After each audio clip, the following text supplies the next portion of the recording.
Hi സമേട്ടാ, കുറച്ച് നാളായില്ലേ? ആ ഇപ്പൊ വേടന്റെ വിഷയങ്ങളൊക്കെ നമ്മള് എന്താ പറയുന്ന വെച്ചിട്ടില്ലേ, വേടന്റെ ഒരുപാട് വിഷയങ്ങളുണ്ട്. പാവപ്പെട്ട് ഒതുങ്ങി ആളുടെ പ്രോഗ്രാമും കാര്യങ്ങളൊക്കെ ആയിട്ട് പോണ സമയത്ത് പിടിച്ച് അറസ്റ്റ് ചെയ്ത് മറ്റൊന്നും കൂടി ഒക്കെ ഇട്ട് ബൂസ്റ്റ് ചെയ്ത് കുറച്ചും കൂടി ആരാധകരുണ്ടാക്കി നമ്മുടെ ഗവൺമെന്റ്. ഇപ്പൊ പക്ഷെ എന്ന് പറഞ്ഞിട്ടുണ്ടെങ്കിൽ നിരന്തരമായിട്ട് ഇപ്പോഴും വേട്ട അവസാനിക്കുന്നില്ല. സത്യത്തിൽ ഇതെന്താ പ്രശ്നം? സത്യത്തിൽ നിങ്ങളുടെ അഭിപ്രായത്തില് വേടൻ്റെ പ്രശ്നം ഞാൻ ആദ്യം മുതൽ ശ്രദ്ധിക്കുന്ന ഒരാളാണ്. വേടൻ്റെ പേരിൽ 2 കേസാണ് വന്നത്. ഈ 2 കേസിൽ ഞാൻ വേടൻ്റെ പക്ഷത്താണ്. വേടൻ്റെ ആദ്യം വരുന്ന കേസ്, വേടൻ്റെ ഫ്ലാറ്റിൽ നിന്ന് അല്പം കഞ്ചാവ് പിടിച്ചിരിക്കുന്നു. ഒരു ബീഡിക്കെങ്ങാണ്ട് ആവശ്യമായ 1.5 ഗ്രാമോ അങ്ങനെ ഏതാണ്ട് കഞ്ചാവ് സാധനമേ ഉള്ളൂ. കഞ്ചാവ് പിടിച്ചിരിക്കുന്നു. പിന്നെ ഒരാഴ്ചത്തേക്ക് നമ്മുടെ മാധ്യമങ്ങളിലെല്ലാം കണ്ടത് വേടൻ ലഹരി വസ്തു ഉപയോഗത്തിന് അറസ്റ്റിൽ. ഭയങ്കര വാർത്ത, ഭയങ്കര ബൂസ്റ്റിങ്. ഇത് കഴിഞ്ഞ് കുറച്ച് ദിവസം കഴിഞ്ഞപ്പോൾ പത്ര റിപ്പോർട്ട് വരുന്നു, വേടന് ജാമ്യം കിട്ടാത്ത ഒരു വകുപ്പിൽ ഈ കേസ് ചാർജ് ചെയ്യാൻ പറ്റില്ല. ഉടനെ തന്നെ എക്സൈസ് ഡിപ്പാർട്ട്മെൻറ്റ് ഇത് ഫോറസ്റ്റുകാരെ അറിയിക്കുന്നു. വേടൻ്റെ കഴുത്തിൽ കിടക്കുന്നത് പുലിനഖമാണ്. ഫോറസ്റ്റുകാർ വേടനെ ഏറ്റെടുക്കുന്നു. പുലിനഖം അവർ പരിശോധനയ്ക്ക് അയക്കുന്നു.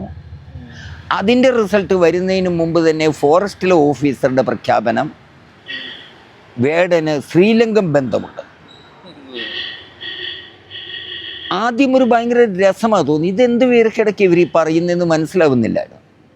കാരണം അടുത്ത കാലത്തായി കേരളത്തിൽ ഉയർന്നു വന്ന ഒരു റാപ്പ് ഗായകൻ, യുവലക്ഷങ്ങളാണ് അദ്ദേഹത്തിൻ്റെ പരിപാടി കേൾക്കാൻ ചെല്ലുന്നത്. അത് ചെറുപ്പക്കാർ മാത്രമല്ല, സ്ത്രീകൾ, കുട്ടികൾ, ഇവർ മണിക്കൂറുകളോളം കാത്തു നിന്നാണ് വേടൻ്റെ പ്രോഗ്രാം കേൾക്കുന്നത്. അപ്പോൾ ഒരു സംശയം വന്നത്, വളർന്നു വരുന്ന ഒരു ഗായകനെ തകർക്കാനുള്ള ഒരു ഗൂഢാലോചനയാണോ എന്നാണ് ഞാൻ ആദ്യം ചിന്തിച്ചത്. കാരണം ഇവിടുത്തെ സംഗീത ലോകം ബ്രാഹ്മണിക്കൽ നേതൃത്വത്തിൻ്റെ കൈപ്പിടിയില്ല. ബ്രാഹ്മണർ പാടുന്ന കർണാട്ടിക് മ്യൂസിക്, അവരധികമായി പാടുന്ന കർണാട്ടിക് മ്യൂസിക്, ക്ലാസിക്കൽ സംഗീതം അത് മാത്രമാണ് എന്നുള്ള രീതിയിൽ കേരളത്തിൽ അവതരിപ്പിക്കുന്നുണ്ട്. ക്ലാസിക്കൽ സംഗീതം എന്ന് പറഞ്ഞാൽ കർണാട്ടിക് സംഗീതമാണ് എന്ന്. മറ്റ് സംഗീതങ്ങൾക്കുള്ള അളവുകോലുള്ള സംഗീതങ്ങളൊന്നും സംഗീതമേ അല്ല എന്നുള്ള രീതിയിൽ. എല്ലാ പാട്ടിനും അതിൻ്റേതായ ശാസ്ത്രമുണ്ട്, എല്ലാ പാട്ടിനും അതിൻ്റേതായ അളവുകോലുകളുണ്ട്. എന്നാൽ കർണാടിക് സംഗീതം മാത്രമാണ് ക്ലാസിക്കൽ അഥവാ ശാസ്ത്രം എന്ന് പറയുന്ന ഒരു രീതിയിലുള്ള പ്രചരണങ്ങൾ കുറേ നാളായിട്ട് നടന്നു വരുന്നുണ്ട്. അപ്പോൾ കർണാടിക് സംഗീതത്തെക്കാൾ കേൾവിക്കാർ വേടനുണ്ടാകുന്നതുകൊണ്ട് ആ അസൂയയിൽ നിന്നുണ്ടായ ഒരു കേസുകളാണോ ഒരു ഇതാണോ എന്ന് പെട്ടെന്ന് ആദ്യം സംശയിച്ചത്. എന്നാൽ ഈ അടുത്ത ദിവസം താങ്കൾ പറഞ്ഞ പോലെ വേട്ടയാടൽ തുടരുന്ന ഈ അടുത്ത കഴിഞ്ഞതിൻ്റെ മിനിങ്ങാന്ന് കൊല്ലത്തൊരു ദേവീക്ഷേത്രത്തിൽ RSSൻ്റെ നേതാവ്, കേസരിയുടെ പത്രാധിപർ മധുവിൻ്റെ ഒരു പ്രസ്താവന വന്നു. വേടൻ ജാതി ഭീകരവാദം പാടുന്നു, അത് അപകടമാണ്. വേടനെ 4 കെട്ടുകൾക്കുള്ളിൽ ക്ഷേത്രത്തിൻ്റെ മതിൽക്കെട്ടിനുള്ളിൽ വേടനെ പാടാൻ അനുവദിക്കരുത് എന്ന് പറഞ്ഞു. അപ്പോഴാണ് വ്യക്തമായത് വേടന് എതിരെ നടത്തിയ എല്ലാ മൂവ്മെൻറ്റ്സും ഒരു ജാതി സ്പർദ്ധയുടെ, ജാതിപരമായ അസൂയയുടെ, ഒരു ദളിതൻ പാട്ടിൻ്റെ ലോകത്ത് ഉന്നത പദവിയിലെത്തുന്നുള്ളതിൻ്റെ അസൂയയോടുള്ള പ്രതികരണമായിരുന്നു എന്ന്. കാരണം നമ്മുടെ ഡിപ്പാർട്ട്മെൻറ്റുകൾ പലതും ഇന്ന് ഹിന്ദുത്വവാദികളുടെ പിടിയില്ല. പോലീസിൽ ഹിന്ദുത്വവാദികൾക്ക് വേണ്ടി ഒരു വാട്സപ്പ് കൂട്ടായ്മ ഉണ്ടാകുന്നു. കൂട്ടായ്മ ഉണ്ടാക്കിയ ആളെ ശിക്ഷിക്കുന്നതിന് പകരം അദ്ദേഹത്തിന് വിശിഷ്ട സേവന മെഡലിന് റെക്കമെൻഡ് ചെയ്യുന്നു. ഇത് വേറെ ഡിപ്പാർട്ട്മെൻറ്റിൽ ഹിന്ദുത്വവാദികൾ ഒരുമിച്ച് കൂടുന്നു. അവരെ സ്ഥലം മാറ്റിക്കൊണ്ട് അവരവർ ചോദിച്ച, അവരിഷ്ടപ്പെട്ട അവരുടെ സ്ഥലങ്ങളിലേക്ക് സ്ഥലം മാറ്റിക്കൊണ്ട് ശിക്ഷിച്ചിരിക്കുന്നു. ഇങ്ങനെയുള്ള ആഭാസങ്ങൾ മേൽജാതിക്കാർ, ഹിന്ദുത്വവാദികൾ ഇവിടെ നടത്തുമ്പോഴാണ് വേടനെ പോലെ ഒരു ചെറുപ്പക്കാരൻ്റെ പേരിൽ ഇത് വരുന്നത്. ഇതിൽ ഈ രണ്ടാമത്തെ കേസാണ്, ഫോറസ്റ്റുകാരെടുത്ത കേസിലാണ് ഏറ്റവും രസം. വേടൻ ചെയ്ത കുറ്റം എന്താ? അദ്ദേഹം പുലിപ്പല്ല് ഉള്ള മാല ഇട്ടിരിക്കുന്നു. എന്നിട്ട് അവർ പറഞ്ഞു, ഈ മാല ഞങ്ങൾ പരിശോധനയ്ക്ക് അയച്ചിരിക്കുന്നു, പക്ഷേ വേടന് ശ്രീലങ്കൻ ബന്ധമുണ്ട്. ഇത് കഴിഞ്ഞാണ് ഇപ്പോൾ മധു പറയുന്നത് വേടൻ ഭീകരവാദിയാണ്. അല്ല, ഭീകരവാദിയാണെന്ന് തന്നെയാണ്, വിഘടനവാദി എന്നല്ല, ഭീകരവാദി എന്ന തന്നെയാണ്. മുസ്ലിം കുട്ടികളെ പിടിച്ചാൽ, ചെറുപ്പക്കാരെ പിടിച്ചാൽ അവരുടെ പേരിൽ ചാർജ് ചെയ്യുന്ന ഇതേതാ, അവൻ മുസ്ലിം ഭീകരവാദിയാണ്. ഇപ്പോൾ വേടനെ പിടിച്ചപ്പോൾ വേടൻ ജാതി ഭീകരവാദിയാണ്. ദളിതനെയും മുസ്ലിമിനെയും ഒരുപോലെ ഭീകരവാദികളാക്കുന്ന ഒരു സിറ്റുവേഷനാണ് ഇന്ന് നമ്മുടെ കേരളത്തിൽ നിലനിൽക്കുന്നതെന്ന് പറയേണ്ടി വരും. ഇത് കഴിഞ്ഞിട്ട് ഈ വേടൻ്റെ പേരിൽ ഈ കേസെടുത്തത് പുലിപ്പല്ല് കിട്ടിയില്ല. ഇവിടെ പണ്ട് ഒരു ചലച്ചിത്ര നടൻ്റെ പേരിൽ, അദ്ദേഹം വലിയ ചലച്ചിത്ര നടനാണ്, അദ്ദേഹത്തിൻ്റെ വീട്ടിൽ ആനക്കൊമ്പ് വെച്ചിരിക്കുന്നു എന്ന് പറഞ്ഞൊരു കേസുണ്ടായി. മൊത്തം പല്ല് അല്ല, വലിയൊരു ആനക്കൊമ്പ് തന്നെ അദ്ദേഹത്തിൻ്റെ വീട്ടിലുണ്ടായിരുന്നത്. പക്ഷെ ആനക്കൊമ്പ് പിടിച്ചു കഴിഞ്ഞപ്പോൾ ആ കേസിൻ്റെ മുൻകാല പ്രാബല്യം എടുത്തം കളഞ്ഞ, നിയമത്തിൻ്റെ തന്നെ പല്ല് ആദ്യം അങ്ങ് പറിച്ചു, കൊമ്പങ്ങ് പറിച്ചു, മുൻകാല പ്രാബല്യം എടുത്തു കളഞ്ഞു. അതോടുകൂടി ഈ പല്ല്, ഈ കൊമ്പ് ഇദ്ദേഹം മേടിച്ച കാലഘട്ടം നിയമത്തിന് പുറത്തായി. നിയമം വരുന്നതിന് മുമ്പ് അദ്ദേഹം നിരപരാധിയായി. ഇതുകൂടാതെ വേടൻ പുലിപ്പല്ല് ധരിച്ചിരിക്കുന്നു എന്ന് പറയുന്ന സമയത്ത് നമ്മുടെ എല്ലാ നെറ്റുകളിലും വന്ന ഒരു ഫോട്ടോയുണ്ട്. തൃശ്ശൂരിൻ്റെ MP, ഇന്നത്തെ കേന്ദ്രമന്ത്രി, പലവട്ടം അടുത്ത ജന്മത്തിലെങ്കിലും ബ്രാഹ്മണനാകാൻ ഇപ്പോഴേ റിഹേഴ്സൽ നടത്തുന്ന മാന്യദേഹം കസവുമുണ്ടുടുത്ത്, കസവുമുണ്ട് പുതച്ച്, അതിൻ്റെ നടുവിൽ പുലിപ്പല്ല് കെട്ടിയ ഒരു മാലയുമായി നിൽക്കുന്നു. ഒരു കേസും എടുത്തില്ല, ഒരു ഫോറസ്റ്റുകാരൻ്റെ ദൃഷ്ടിയിൽ ഇത് പെട്ടിട്ടില്ല. ഇവർ പറയുന്നു എക്സൈസ് തന്നതുകൊണ്ടാണ് ഞങ്ങളിത് പുലിപ്പല്ലാന്ന് പറഞ്ഞത്. എന്താ പോലീസുകാർ ഇത് കണ്ടില്ല പുലിപ്പല്ലാണ് ഇദ്ദേഹം ധരിച്ചിരിക്കുന്നതെന്ന്? അദ്ദേഹത്തിൻ്റെ ഏത് ഫോട്ടോ എടുത്താലും ചുറ്റും 32 പല്ലും പുറത്ത് കാണിച്ച് ചിരിച്ചുകൊണ്ട് അദ്ദേഹത്തിൻ്റെ സെക്യൂരിറ്റി എന്ന് പറഞ്ഞു നിൽക്കുന്ന പോലീസുകാരെ നമ്മൾക്ക് കാണാം. അവരാരും കണ്ടില്ല ഈ കസവും മുണ്ടിൻ്റെ ഇടയിലുള്ള ഇദ്ദേഹത്തിൻ്റെ മാല, പുലിപ്പല്ല് വെച്ച മാല. അവരങ്ങനെ കണ്ടിട്ടില്ലെങ്കിൽ അവരുടെ കണ്ണിനെന്തോ തകരാറുണ്ടെന്ന് നോക്കണം, അവരുടെ കണ്ണ് പരിശോധിക്കണം ഉദ്യോഗസ്ഥന്മാരുടെ. അങ്ങനെ അന്ധരായിരിക്കുന്നവർക്ക് പോലീസ് ഡിപ്പാർട്ട്മെൻറ്റിൽ ജോലി നോക്കാൻ പറ്റുമെന്ന് എനിക്കറിയില്ല. നിയമവിരുദ്ധമായൊരു കാര്യം ഇവർ കണ്ണിൽ പെട്ടിട്ടും റിപ്പോർട്ട് ചെയ്തില്ലെങ്കിൽ അത് ക്രിമിനൽ കുറ്റമല്ലേ? അദ്ദേഹത്തിൻ്റെ പേരിൽ ഒരു കേസും എടുത്തിട്ടില്ല. ഈ സമയത്താണ് വേടൻ ആരോ സമ്മാനമായി കൊടുത്ത പുലിപ്പല്ല് ശ്രീലങ്കയിൽ നിന്ന് ബന്ധത്തിൽ കിട്ടിയതാണെന്നുള്ള ആരോപണമായി വന്നത്. ഈ അടുത്ത ദിവസം ഒരു ഇത് കണ്ടു, അതിൻ്റെ പേരിൽ ഒരു ഫോറസ്റ്റ് ഓഫീസറെ മാറ്റിയതിനെതിരെ ഫോറസ്റ്റ് അസോസിയേഷൻ്റെ ഒരു പ്രസ്താവന കണ്ടു. അത് ഉദ്യോഗസ്ഥന്മാരുടെ മനോവീര്യം തകർക്കുന്ന നടപടിയാണ്, അതുകൊണ്ട് പിൻവലിക്കണമെന്ന്. ഒരു ദളിതൻ്റെ നേരെ വ്യാജക്കേസ് ചമയ്ക്കുന്നതാണ് ഇവരുടെ മനോവീര്യമെങ്കിൽ ആ മനോവീര്യം തച്ചുടച്ച് പണ്ട് ചവിറ്റുകൊട്ടയിൽ എറിയേണ്ട കാലം കഴിഞ്ഞു. എന്നിട്ടോ മധു പറയുന്നു ഇത് ഭീകരവാദമാണ്. ഈ മധു കേരളത്തിലാണ് ജീവിക്കുന്നത്.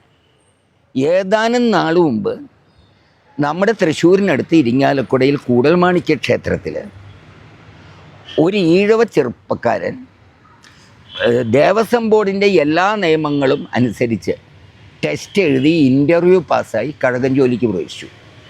കഴകഞ്ചോലി ക്ഷേത്രത്തിൽ പൂജാരിയെ സഹായിക്കുന്ന ജോലിയാണ്, അത് അമ്പലവാസികൾ ചെയ്യേണ്ട ജോലിയാണ്, അഥവാ ബ്രാഹ്മണർ ചെയ്യേണ്ട ജോലിയാണ്. ഇതിലേക്കാണ് ഇവനെ തിരഞ്ഞെടുത്തത്. ഇവനെ തിരഞ്ഞെടുത്ത് കഴിഞ്ഞപ്പോൾ അവിടുത്തെ പൂജാരികൾ പ്രഖ്യാപിച്ചു, ഇവനെ കഴകം ജോലി ചെയ്താൽ ഞങ്ങൾ അടുത്ത വിശേഷ ദിവസങ്ങളിലെ പൂജകളിൽ സഹകരിക്കില്ല, ആ പൂജകൾ ഞങ്ങൾ മുടക്കും. മധുവിന് ഇത് ഭീകരവാദമായിട്ട് തോന്നിയില്ല, ജാതി ഭീകരവാദമായിട്ട് തോന്നിയില്ല. വേടൻ പാടിയ പാട്ട് ഞാൻ പുലയനല്ല പറയാനല്ല, നീ തമ്പുരാനുമല്ല, നീ തമ്പുരാനാണെങ്കിൽ എനിക്കൊരു രോമവും ഇല്ലടാ. രോമം എന്നതിൻ്റെ തമിഴ് പദമാണ് വേടൻ പാടിയത്. അതാണ് മധുവിന് ഭീകരവാദമായത്. കാരണം തമ്പുരാനോട് നീ ഒരു രോമവും അല്ലടാ എന്ന് പറയുന്ന ദളിതൻ്റെ ആത്മരോക്ഷം മധുവിന് ഭീകരവാദമായി. ഈ ഭീകരവാദം ആരോപണമാണ് വേടന് നേരെ നടന്ന ആക്രമണങ്ങളെന്ന് ഞാൻ ബലമായി സംശയിക്കുന്നു. അതുകൊണ്ടാണ് ഞാൻ പറഞ്ഞത് ഞാൻ വേടൻ്റെ ഒപ്പമാണ്. ഞാനിതിൽ വേറൊരു കാര്യം കൂടി സംശയിക്കുന്നുണ്ട്. ഇവിടുത്തെ ഹിന്ദുത്വവാദികൾ ഇവിടുത്തെ ദളിത് സമൂഹത്തെ ഹിന്ദുമതത്തിൻ്റെ ഉള്ളിൽപ്പെടുത്താൻ വേണ്ടി ഇപ്പോൾ ചെയ്യുന്നൊരു സൂത്രപ്പണിയുണ്ട്. ബ്രാഹ്മണൻ ഉന്നതനാണ്, പക്ഷെ നിങ്ങൾ കർമ്മം കൊണ്ട് നിങ്ങൾ ജനിച്ചത് ദളിത് അസ്പർശവർഗത്തിലാണെങ്കിൽ നിങ്ങൾക്ക് കർമ്മം കൊണ്ട് ബ്രാഹ്മണനാകാമെന്ന്. ഇവർക്ക് തന്നെ പേടിയുണ്ട്. ബ്രാഹ്മണൻ ചെയ്യേണ്ട അമ്പലവാസികൾ ചെയ്യേണ്ട ജോലി ഒരു ഈഴവൻ ചെയ്താൽ അവനെ ബ്രാഹ്മണനാണെന്ന് അംഗീകരിക്കേണ്ടി വരുമോ എന്ന ഭയമായിരിക്കണം മിക്കപ്പോഴും ഇവർ തങ്ങൾ ദേവസ്വത്തിലെ പൂജാ ജോലികൾ ബഹിഷ്കരിക്കുമെന്ന പ്രഖ്യാപനത്തിന് കാരണം. ഞാൻ മനുഷ്യനാണെന്ന് പ്രഖ്യാപിക്കുന്ന വേടനെയും മധുവിനും ഭയം അതുകൊണ്ട് തന്നെയായിരിക്കണം. കേരളം ജന്മം കൊടുത്ത ഏറ്റവും വലിയ താത്വികൻ, ദാർശനികൻ, ഏറ്റവും വലിയ വേദപണ്ഡിതൻ ശ്രീനാരായണ ഗുരു പണ്ടേ ഇവരുടെ ഈ വാദത്തെ പൊളിച്ചതാണ്. ഏത് കർമ്മം കൊണ്ട് ബ്രാഹ്മണനാകാന്ന്. ഇവർ ഭഗവത്ഗീത എടുത്തുകൊണ്ടാണ് ഇത് പറയുന്നത്. ചാതുർവർണ്ണ്യമയാ സൃഷ്ടമെന്നുള്ള ഗീതാശ്ലോകം എടുത്തുകൊണ്ടാണ് ഇവർ പറയുന്നത്. നാരായണ ഗുരു അന്ന് ചോദിച്ച ചോദ്യമുണ്ട്. ഈ കർമ്മം എന്നത് മാറിക്കൊണ്ടിരിക്കുന്നതാണ്. കർമ്മം മാറിക്കൊണ്ടിരിക്കുമ്പോൾ പിന്നെ എങ്ങനെ അത് വർണ്ണമായിട്ട് മാറും? നാരായണ ഗുരു ചോദിച്ച ചോദ്യമാണ്. ഉത്തരമില്ലാത്ത ചോദ്യമായി ഇന്നും അത് അന്തരീക്ഷത്തിൽ നിൽക്കുക. നാരായണ ഗുരു പണ്ടേ കർമ്മം കൊണ്ട് ബ്രാഹ്മണനാകുമെന്നുള്ള വാദഗതിയെ പൊളിച്ചടുക്കിയതാണ്. രാമകാലഘട്ടത്തിൽ 2 പേരുണ്ട്, വസിഷ്ഠനും വിശ്വാമിത്രനും. വസിഷ്ഠൻ ക്ഷത്രിയനും, എൻ്റെ ഓർമ്മ ശരിയാണെങ്കിൽ ക്ഷത്രിയനും വിശ്വാമിത്രൻ ബ്രാഹ്മണനുമാണ്. ക്ഷത്രിയൻ ബ്രാഹ്മണനാകാൻ പോയതിൻ്റെ പൊല്ലപ്പാട് മുഴുവൻ പറഞ്ഞിട്ട് ഗുരു പറഞ്ഞു, ക്ഷത്രിയനും ബ്രാഹ്മണനും തമ്മിൽ ഒരങ്കുലത്തിൻ്റെ അകലേ ഉള്ളൂ. ഒരങ്കുലം അകലെയുള്ള ക്ഷത്രിയൻ ബ്രാഹ്മണനാകാൻ പോയപ്പോൾ ഇത്രയും പൊല്ലാപ്പുണ്ടായെങ്കിൽ ബഹുദൂരം അകലെ നിൽക്കുന്ന മറ്റ് ജാതിക്കാർ ബ്രാഹ്മണനാകാൻ പോയാൽ എന്ത് സംഭവിക്കും? എന്തായിരിക്കും ഇവിടെ നടക്കാൻ പോകുന്ന സ്ഫോടനം? ഇത് ഗുരു പറഞ്ഞതാണ്. ഗുരുവിൻ്റെ ശിഷ്യനും SNDP യോഗത്തിൻ്റെ പ്രസിഡൻറ്റുമായിരുന്ന ഗുരുവിൻ്റെ ഗൃഹസ്ഥാശ്രമ ശിഷ്യനും സ്വതന്ത്ര സമര സേനാനിയും മലബാർ കൊച്ചിയുടെ മുഖ്യമന്ത്രിയുമായിരുന്ന C കേശവൻ പണ്ട് പറഞ്ഞു, നിങ്ങൾ എന്നെ വേറെ എന്ത് വിളിച്ചാലും ഹിന്ദു എന്ന് ജന്തു എന്ന് വിളിക്കരുത്. ഇത് പറഞ്ഞത് C കേശവനാട്ടോ. ഞാനിത് എടുത്തു പറയാൻ കാരണം എന്താണെന്ന് വെച്ചാൽ, C കേശവൻ പണ്ട് ശബരിമല കത്തിയപ്പോൾ തിരുക്കൊച്ചി നിയമസഭയിൽ ഒരടിയന്തര പ്രമേയം വന്നു. അപ്പോൾ പുള്ളിക്കാരൻ പറഞ്ഞ് ഒരമ്പലം കത്തിയ അത്ര അന്ധവിശ്വാസം കുറയും. കഴിഞ്ഞ വർഷമൊക്കെയാണെന്ന് തോന്നുന്നു കേരളത്തിലെ BJP RSS നേതാക്കന്മാർ ചാനലിൽ വന്നിരുന്നു ഉളുപ്പ് കൂടാതെ പറയുന്നത് കേട്ട് ഒരു ക്ഷേത്രം കത്തിയാൽ അത്രയും അന്ധവിശ്വാസം കുറയുമെന്ന് പറഞ്ഞത് കമ്മ്യൂണിസ്റ്റുകാരാണ്. C കേശവൻ എന്നാ കമ്മ്യൂണിസ്റ്റായി എന്നറിയില്ല. എന്നിട്ട് ചില മണ്ടന്മാർ അത് ഒന്നുകൂടെ കയറ്റി പറഞ്ഞു EMS ആണത് പറഞ്ഞതെന്ന്. BJPയുടെ ഒരു വലിയ നേതാവ് പറഞ്ഞതാണ്. അതുകൊണ്ടാണ് ഞാൻ പറഞ്ഞത് ഹിന്ദു എന്ന ജന്തു എന്ന് എന്നെ വിളിക്കരുത് എന്ന് പറഞ്ഞത് C കേശവനാണ്. ഇനി മധു പറയുന്നു വേടൻ്റെ പാട്ടുകൾ അമ്പലത്തിൽ വയ്ക്കരുത്, അമ്പലമുറ്റത്ത് നടത്തരുത്. അല്ല, ഞാൻ ചോദിക്കട്ടെ മധു, പകരം ഏതാ നടത്തണ്ടേ? ഇത് അശ്ലീല നൃത്തമാണ്, കേരളം നിരോധിക്കണമെന്ന് കേരളത്തിലെ വ്യാഖ്യാതാക്കളിൽ കേരളത്തിലെ നിരൂപകന്മാരിൽ ഏറ്റവും പ്രശസ്തനായ M കൃഷ്ണനായർ സാറ് പറഞ്ഞ തിരുവാതിരക്കളിയാണ് നടത്തണ്ടേ.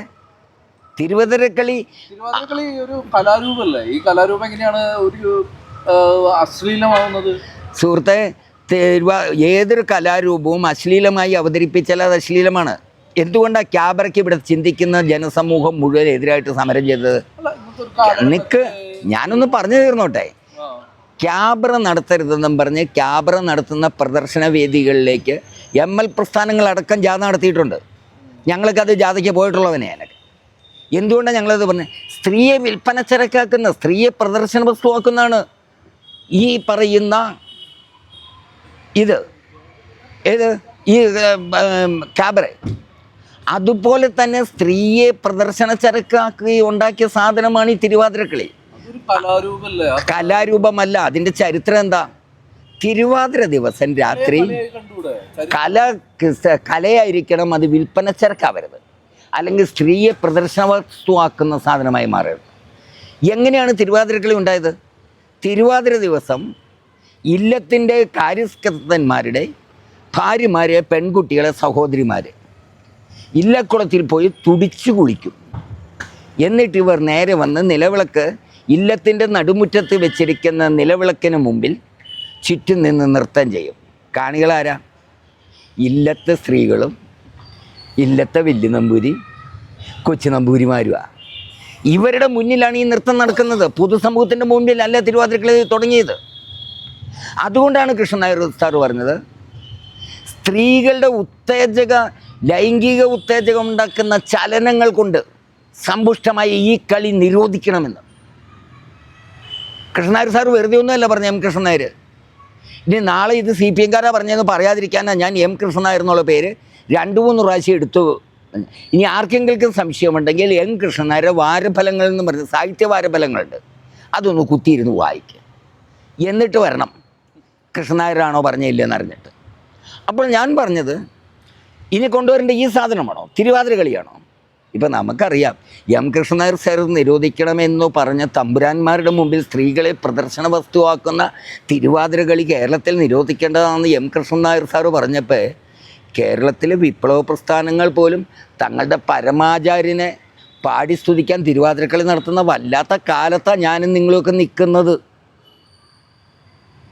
ഇതാണോ പകരം കൊണ്ടുവരേണ്ടത്?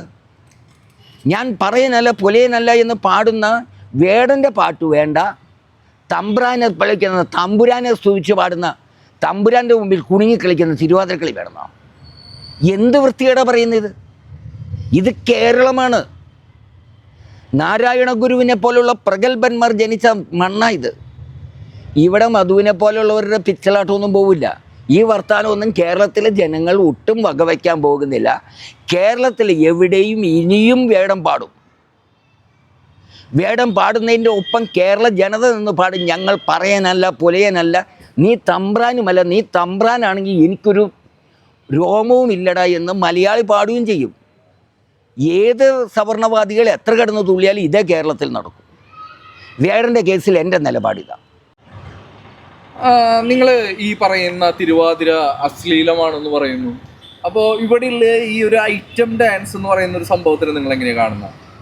സ്ത്രീയെ ഉത്തേജക വസ്തുവായി ഉപയോഗിച്ചുകൊണ്ട് സ്ത്രീയുടെ ശരീരങ്ങൾ കാണിച്ച് ലൈംഗിക തേജസ് ഉയർത്താൻ നടത്തുന്ന ഏത് സാധനവും അശ്ലീലമാണ്. അത് ഐറ്റം ഡാൻസ് ആയാലും ക്യാബറ ആയാലും തിരുവാതിര ആയാലും ഏത് മാങ്ങാത്തൊലിയാണെങ്കിലും. ഇപ്പോൾ ഇവിടെ സ്കൂൾ കാലഘട്ടങ്ങളിലൊക്കെ നമുക്കിവിടെ ഈ ഗ്രൂപ്പ് ഡാൻസ് കാര്യങ്ങളൊക്കെ ഉണ്ടായിരുന്നു. അപ്പം അതിനെങ്ങനെയാണ് കാണുന്നത്? അത് സ്ത്രീയുടെ ശരീരഭാഗങ്ങൾക്ക് പ്രാമുഖ്യം കൊടുത്തല്ല ഒരു കലാരൂപവും നടത്തുന്നത്. ഭരതനാട്യത്തിൽ എവിടെയാണ് സ്ത്രീയുടെ ശരീരാവയവങ്ങൾക്ക് പ്രാമുഖ്യം? അതിൽ മുദ്രകൾക്കും അവരുടെ മുഖത്തിനുമാണ്. അപ്പോൾ ഈ ഐറ്റം ഡാൻസിന് നിങ്ങൾ എതിരാണ്.